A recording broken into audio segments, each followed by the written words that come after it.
Welcome to this new episode of The Compass, which is brought to you by Surrey Chamber of Commerce.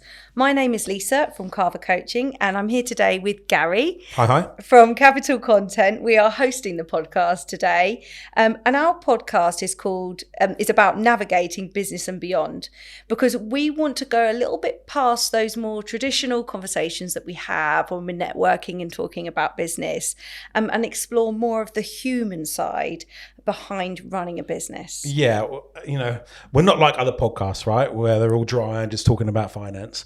What I like to think about is, have the conversations that other people aren't having, So I'm really excited to learn a few things, especially stuff that no one really talks about, but we all really need to deal with. Yeah, absolutely. And that's perfect, because today we've got Lee Lamb here today from your startup partnership. Hi there. Hi, everyone. Tell us a bit about what you do. So your startup partner is just me at the moment, but I work as a business strategist. So I work with startups, but increasingly other businesses as well, helping them with the guts of the business. So how they run it, how they put it together so that they can launch, survive any turbulence of the early years, but also then to grow and thrive from there. How did you get into that? Was it a passion to kind of help businesses grow, or? Yeah, it really was. I worked in corporates for a long time, and I can see the obvious benefits of them being a larger company, but a lot of the strategies that they use could work for smaller businesses if someone tells them. Right. So, yeah. And what do you do? Do you kind of like dilute or like Reader's Digest version of those massive processes that the big corporates use to help the small business and the startups survive that jungle that's out there that is called business? Yeah. Most of it is actually just demystifying what running a business is. Right. There's lots of long words, right? And lots of complicated acronyms. And actually... Oh, God, acronyms. I worked for Vodafone for 15 years, and they had acronyms up the wazoo. Honestly, I've never had a business have so many. And now we have, in our own business, in Capital Content, have loads of acronyms. I love it. You've gone full in. When you know them, they're great. Yeah, but that's right. I think a lot of people don't consider themselves able to run a business because they don't know the acronyms, because they feel like people like them don't know how to run a business. That's right. So I try to kind of demystify a little bit, debunk a lot of the myths about what running a business is. And also, because a lot of my clients are business to business, B2B, helping them get into those corporates because I know all the secrets. Yeah, that's right. Hey, look, I'm really excited. I love this podcast, right? Because we get to learn so many things from lots of different people. So I'm ready. I'm ready to learn, Lisa. Great. So we're going to talk a bit today about specifically women in business. Yeah. And then to what extent does bias still exist? Big subject, right? How long we got? Yeah. Because I actually, when I think about this, I attended an awards ceremony for women in business in Brighton in May, and some of the people on my table were sort of like, "This isn't really relevant anymore, is there? Is it? There's not really a gap." How do you mean not really relevant? Do you mean that like? We shouldn't be focusing on just female entrepreneurs. Yeah, why are we? Yeah, non-gender specific. I'm just throwing it out there as an example, because I think it's I think to some people it's kind of like there isn't really that bias there any longer. I think that's the view of some. Yeah. And then there's the reality of you can tell I'm a little bit biased in my opinion. Initially it's illegal. I'm assuming, right, to have bias between, because we're talking about employment. From a bias employment, yeah. Yeah, it's definitely illegal to bias from one. You can't just say I'm looking for a female barista, in a coffee shop, right? You can't say that. But there's probably what do you call it, a subconscious or an unconscious bias, or just generally, legacy recruitment, the board, underhanded. Yeah. A lot of it is just you what you see. So if all you see is like an all male board of directors, women don't go for the board of director role, right? And so I think there's more women who are feeling like I want to play in the same playground as men, because that's probably a different issue, right? Yeah. In the sense that yes, there might be 20 middle-aged white men on a board, but then there needs to be the responsibility of the women to not feel strong enough, but to, feel okay to be able to go for that role. We need to, I say we as the other sex, right? To let them feel okay, but also for the motivation to come from within as well, right? Yeah, it's definitely double-edged, right? Yeah. There is a difficult conversation to have with the people who are already on the board. Yeah. So what we see a lot of is percentages, like we want a certain percentage of women to be directors and a certain amount. And it's almost like we can only take up so much space. The conversation isn't, we just want the best board. Yeah, you're right. Because you do just want the best people. And really, you should think it's irrelevant whether they're male or female. Yeah. Yeah. But that also could then have a historic view around, well, actually, the best people might be female. And that's just because over 100 years, we've always employed men in the board. Absolutely. And often, clients, it depends who your customers are as well. That could also influence who should be on that board. Yeah. Industry drives it. You look at, for example, the creative industry, social media managers do tend to be female, or nurses tend to be female. And it's maybe there's that bias to say, well, you don't view, as a male, I don't view myself to be a nurse as such. I'm assuming it's like 90% female, right? But it should be okay for me to think that I could totally be a nurse. But it would never cross my mind. Oh, absolutely. But then in kind of corporate world, my world was kind of COO, chief of staff type roles. So sort of business management. The teams were primarily made up of women, yet they were all male COOs. How did they get the job? Right. Yeah. If they're not doing the job at the ground level and women are, is it that women aren't getting good enough to do that job? Yeah. Are they not choosing certain qualifications maybe because they don't feel they can get into that role, And I also think, like, I personally think, and that's me using my own life experience as a bias, but I think often women take time out when they have their children, and it's difficult to get back in. So you talk about that glass ceiling. Often I don't see it any longer as a glass ceiling, but more like there's a gap, and you've got to give people a ladder to kind of be able to kind of jump that gap. Absolutely. I mean, the reality of being a female in business of any sort, whether you're working for someone or running your own, in your 20s, well, you might soon have children. So are you going to be a long-term prospect? Yeah. Regardless of whether you're told you cannot show bias in any way. Absolutely. There's always a subconscious thing to say, there's a strategy, you might subconsciously go, oh, well, actually the value in me picking a male, and you wouldn't even think that out loud. It would just subconsciously happen. Like if you had like a 32-year-old woman come for an interview and you wouldn't ask them this, but they said, oh, I live down the road with my boyfriend, been together for years. Yeah. You might go, what's that going to cost you as a business? Absolutely. Especially a small business in the current economic climate. There's the bias, right? Yeah. No, absolutely. And then typically those 30-year-olds have now got kids. So now they've got to make allowances. When you're 40s, you've maybe got older kids, but they still need you. And by 50, well, you're over the hill now, right? Yeah. And you haven't got the experience because no one's giving you the experience. So there's never a point in time for women to go, this is my moment. Right. In the same way that males do. It's not impossible. Mm-hmm. I had my children later because I wanted to climb as far as I could before doing it. Was that a thought? Did you consciously think, I want to have kids later because I want to progress my career? Yeah, it was a definite choice. Right. Because I understood that the second there was... my background is investment banking, right? Every night I would go home with, taking the daggers out my back. It's a rough industry. Yeah. I absolutely knew that to progress, I had to get there first, before taking any allowances or any time off. So I got as kind of high as I could. Mm-hmm. Then when I started having my children, it did absolutely impact my ability to progress upwards until I could prove that having the children wouldn't make a difference. Yeah, sure. Which again is not something... You lose that momentum and then you've got to try twice as hard to tick that box kind of thing. Yeah, and it's... If the phone rings and the school says your child's ill, I don't think that many dads get that phone call, but moms do. That's right? Absolutely. But they don't get it enough. I know... So I got school-aged children. I've got 4, 6... and 10-year-old child, and as much as, and this is no slight on the school that my children go to, but if I talk about in my friendship group, and they will go to different schools in the area, you put the husband also on the newsletters as a first port of call. Often they still ring them up. Of course. Yeah.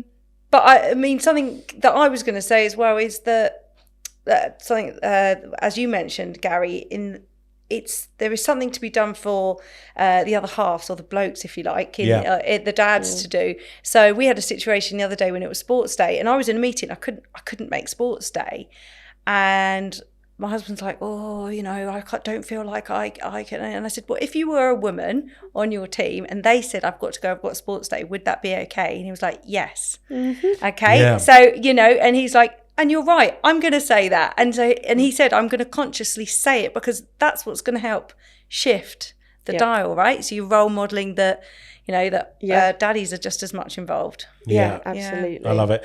What real world examples can we go through? You don't have to name names. Mm-hmm. There's no slander here. But is there anything you can kind of like explain to us in a real world scenario that might happen for our listeners at home in small business where, the bias was there and mostly you put something in place, or they put something in place to help get past that challenge?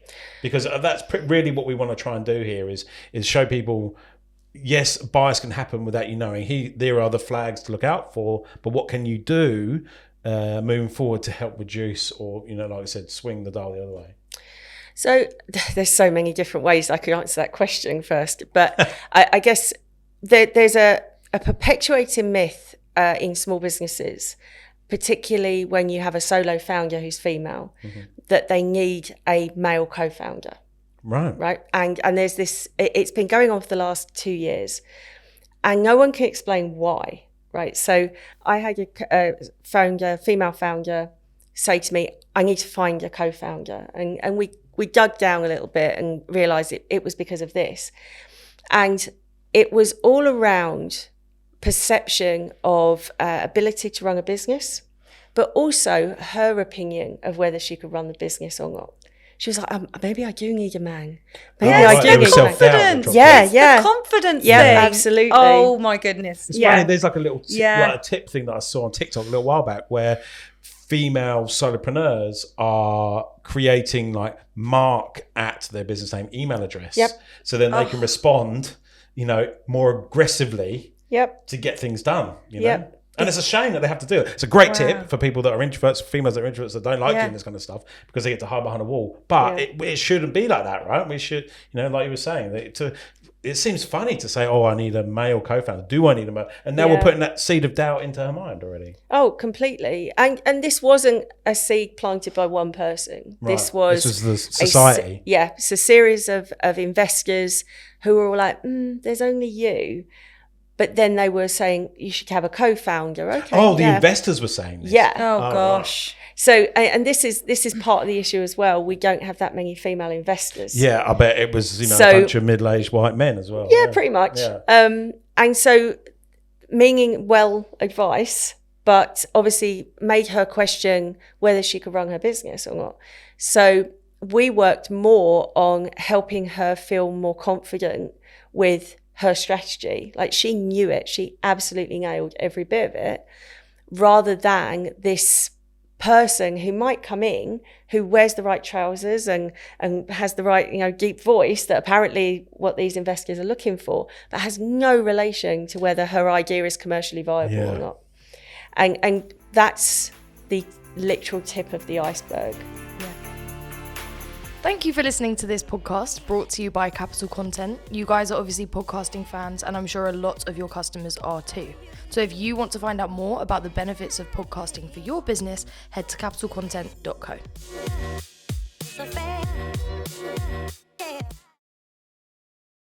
I had a founder who was helping get some investment. She had a brilliant idea. It was kind of like a members club that allowed children. It was not a creche, and I think this was why it was very, very conceptual. Yeah. But it was a brilliant idea, and she was struggling to get investment. Right. And I know quite a few investors, so one of them said, "Oh, we're looking for female founders." So I was like, right. Well, that's just on that comment. That's funny to say as well. Oh, yeah. I'm looking for female founders. Why are you looking for female? You should be looking for founders. Yeah, you're an investor. Yeah. Well, they're looking for a great investment, they're trying to right? tick a box. Yeah, They're trying to get absolutely, a percentage, right? Yeah, absolutely. But the portfolio, because many investors, it's not their money either. Yeah, right. It's somebody else's. So there's a chain of, this is what we're looking for. So I spoke to him first because she'd been through so many investors, and I thought, I can't put her in front of anyone without knowing that he's the real deal.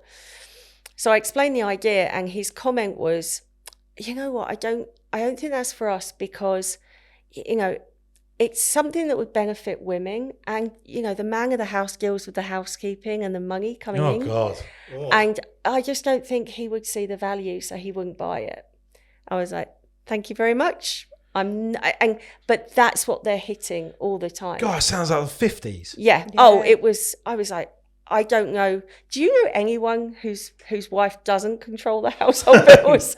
Honestly, that kind of conversation, I'm surprised that kind of conversation still happens. Yeah. I mean, yes, I understand, there's like old boys club, whatever you want to call it.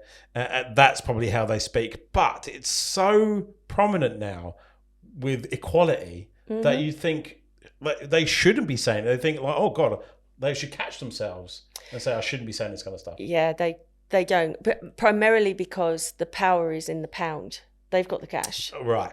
Yes. So they can, there is this weird power dynamic with a lot of investors that you're there to kind of please them, as opposed to you've got a business that could potentially make them a lot of cash if they invest in it.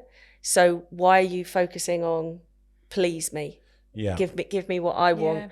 It primarily because so many businesses fail, and if they don't give money to you, there's 10 other businesses waiting to give them the ego trip. Yeah. How do we fix it? No, I know. Well, how long we got? It's only a 25-minute episode. But what I mean is, like, if you think about the small businesses that are watching / listening at home, how can they be aware? I guess it is awareness. It's probably step one, right? Yeah. How can they be aware that bias is happening, and what can they put in place to start to change that narrative? So definitely be aware of the bias. I've also heard women say, "Oh, I don't think there is any anymore," and I heard that at a particular event at which I'd asked the question, and one of the female speakers had said, "Oh no, I've not seen that before," and about 10 other women came up to me and went, "No, you're right, there is." So we definitely need to get better at recognising the bias is there. Yeah. What we're doing is trying to move past it. So we're not saying can't say things. It's if you say things, just double check yourself and where that assumption is coming from. Right. In terms of fixing it, we need to get away from thinking of founders and thinking of your business like some kind of beauty pageant. You've got a commercially valuable product.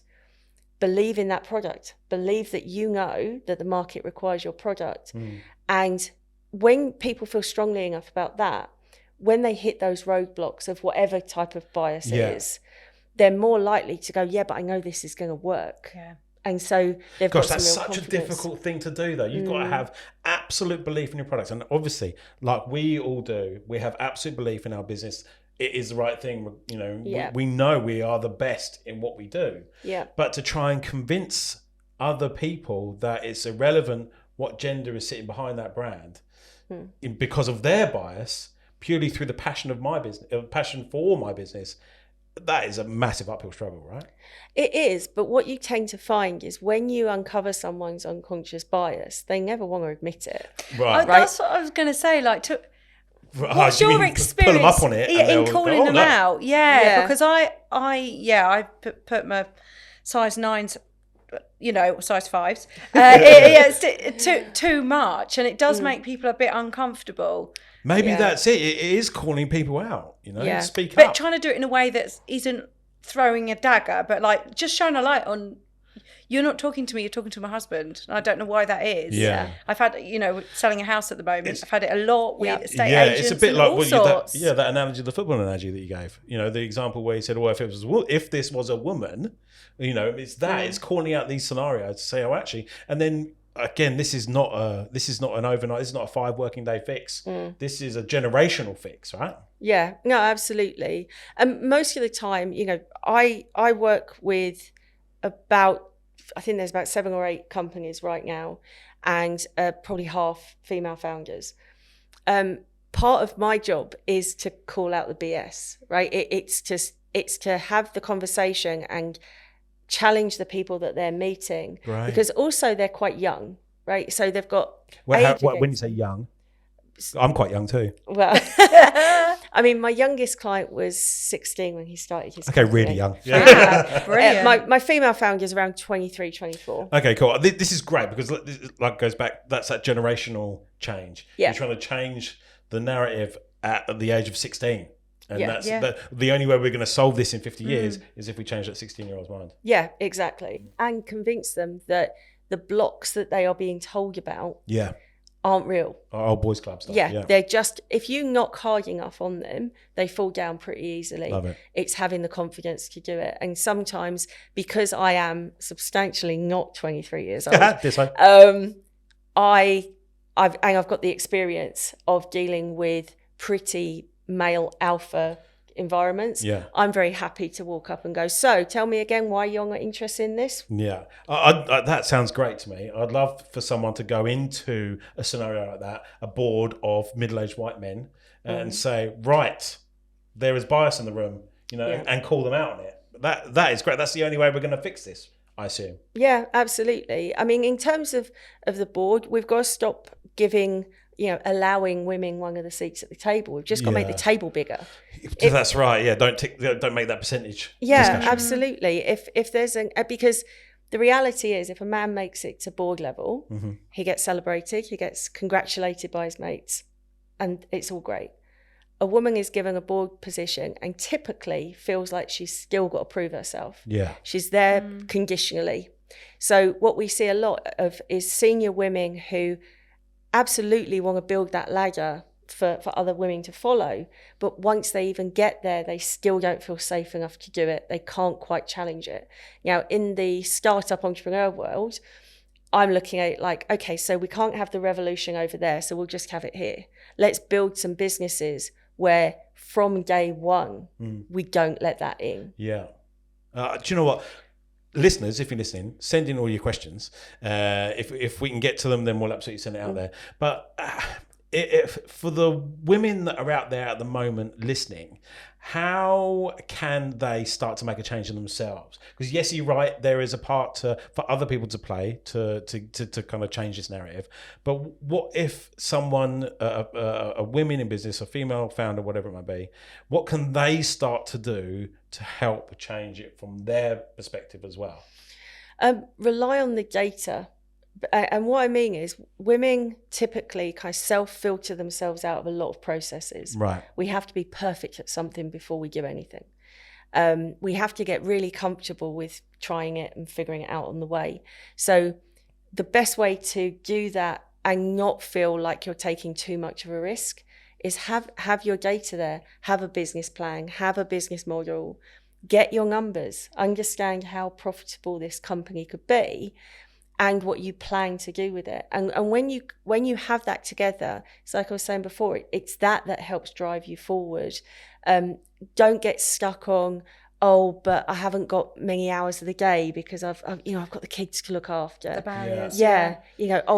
This will only ever be a kind of part-time thing. I get really annoyed when women talk about their businesses. I do this thing. It's like, no, it's a business. It's a side hustle. Momtrepreneur. Oh, God. Yes. There's actually a thing about the whole male, female, and looking after kids and stuff, where if the dad wants to go for a shower, he'll just go for a shower. If the mum goes for a shower, she'll say, can you just keep an eye on the kids for me? Yeah. But the dad won't say that the other way around, and on a previous episode, we had a tip around, genderless CVs. So when the CVs come in from the agency, it's removed from age and gender or sexual orientation. That is a great step forward to kind of getting, not a tick in the box kind of thing, to get more females on the board. Yeah. In terms of other tips and advice that we can give people, what would you suggest? What's your big tips? For women in particular, or just? Yeah, because I think, we've spoken quite heavily about what we can do from from the other side. I think it's what can the people, the business owners, do for themselves to help kind of. Well, yeah, actually, no, it is business owners, right? So it could be male or female. What can we do to kind of solve this problem, or at least head in the right direction? I think the data thing is key, right? Just make sure you've got your data, do the work, don't keep it as the back of a napkin idea. When you see problems, understand that everything's solvable, right? So when you say problems, what do you mean? Well, things like people like me don't do this. Okay, cool. Self-doubt. Yeah. Those sort of perception. limiting beliefs. So it's interesting. Yeah. So when you're asking that, I coach people one-to-one and also groups, and we look at it more from a mindset point of view. Yeah. So we would get somebody to, we'd do confidence building tips. We would look at their strengths. We would start getting them to notice things that they're really good at. We'd look back on their history, look at the evidence to back it up. Yeah. And so when they're having those wobble moments where they're feeling a bit like, not sure if I can do it, we're like, let's go back to this, right? Yeah. You got that promotion in that year. You ran that project. You achieved this. This is your next thing. You'll be able to do it. So go back to those confidence things. But then we also get people, which I think you're about to say, to write down all of their limiting beliefs. Yeah. All the things that are stopping them. Yeah. Be at their best at work or perform at their best. And there might be those barriers, well, I can't because I've got to pick the kids up at 3:30 or whatever it might be. But what are all of those obstacles and limiting beliefs? Yeah, there's a thing that actually you said a little while back. I want to say it's like the circle of influence. Circle of control, circle of influence. Oh, God, I use that all the time now in the sense that, stuff that you can control, stuff that's out of your control, and stuff that you can have influence over. I think that's the three things, right? Yeah. And it's like, stop worrying about the stuff that you can't control. Try and shift your focus. I know this stuff, but I still have times in the middle of the night where I'm like, I feed myself false narratives all the time. But it's like, move on to those things that you have absolute control over and influence, and put your energy in there. Yeah, absolutely. I mean, the next thing is, as you say, limiting beliefs, but from a business perspective, that's called your risk log. Like, small businesses don't write risk logs. Great tip there, yeah. Write down everything that could go wrong and have an action plan for it. And also get someone else. Yep. I used to have this friend I worked on a team in Vodafone years ago, and if I ever came up with an idea, I always run it past him, because he always not necessarily a negative sense to himself, but he could always see what could go wrong. And I'd always fire it to him to say, actually, can you just list out everything that went wrong? Because I would have blinkers on, because it's the best product in the world because I came up with it. But actually, can you have a look, because I can't see the fluffiness. You just said risk log. What is a risk log? So that's corporate speak. So a risk log is any activity or anything that could happen that could put your company at risk. So there's different types of risk. Operational risk, so maybe something that you need to do the job isn't around. Financial risk, cash flow is usually a big issue. Right now it's very much an issue.